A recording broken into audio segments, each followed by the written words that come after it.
Hi, my name is Andy, and this was my practicum experience for the spring semester of 2024. I apologize if y'all can't hear me since I'm a bit sick. Anyways, in the fall, I went to Northwest Seton Hospital, which was planned by Miss Zumwalt.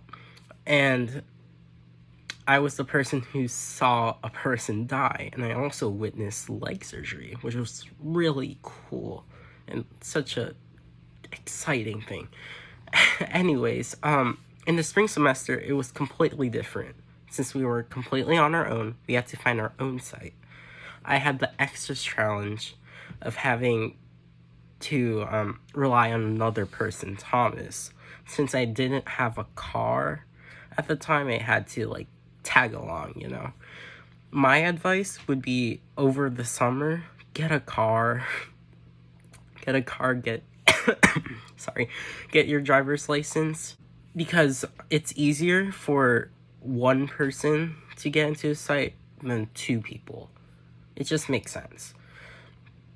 Anyways, going and getting rejected felt, it was definitely out of my comfort zone, but it was a good thing to deal with, because you get to practice social skills and you get to meet new people.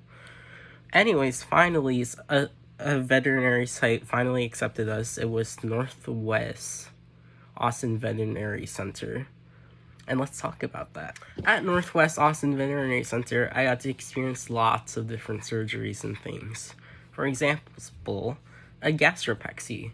A gastropexy is a surgery where the stomach is stapled to the side of a dog to prevent it from rolling over and it dying, it's a good procedure to do on big dogs.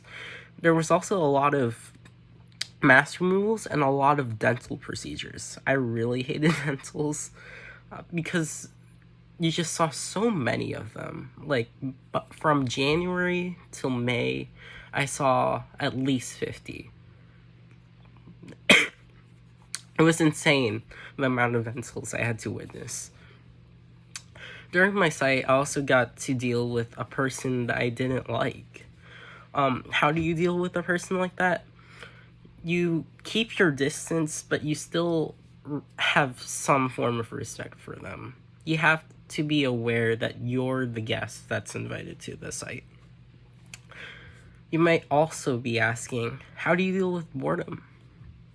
With boredom, you can also go to another site and deal with that whole cycle of meeting new people and experience new things. But you can also make up your own things at the site.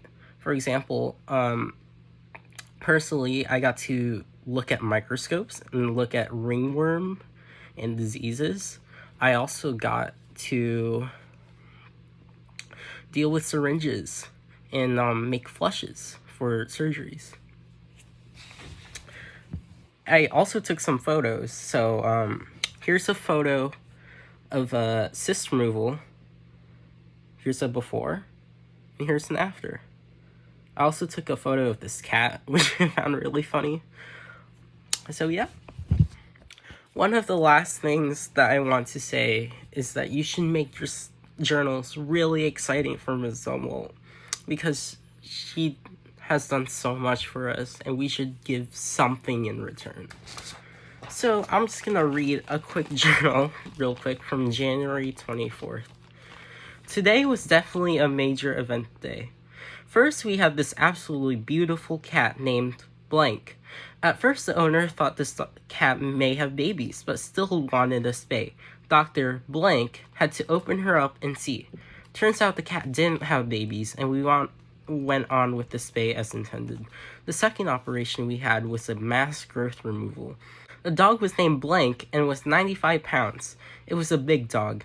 The growth was about the size of my hands, and I have big hands.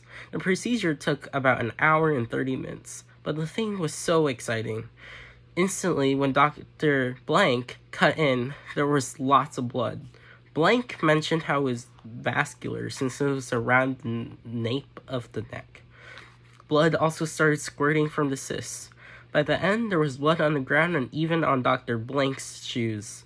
In conclusion, it was messy and looked straight out of something from a horror movie like Alien. After the procedure, the dog woke up instantly and started howling and whimpering.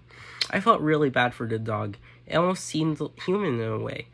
In that moment, I understood why people have pets. It's almost like a human friend or a loved one. Today, I felt like I got to know the staff a lot more. A day ago, a man in Pflugerville was arrested for impersonating a police officer for 3 years. No one knows why, but he just randomly pulled over people. One of those people was Blank, who worked at the clinic. She told us about the whole ordeal, and it was definitely strange to say the least. And that was my journal. So yeah, once again, don't make your journals completely boring. Last thoughts.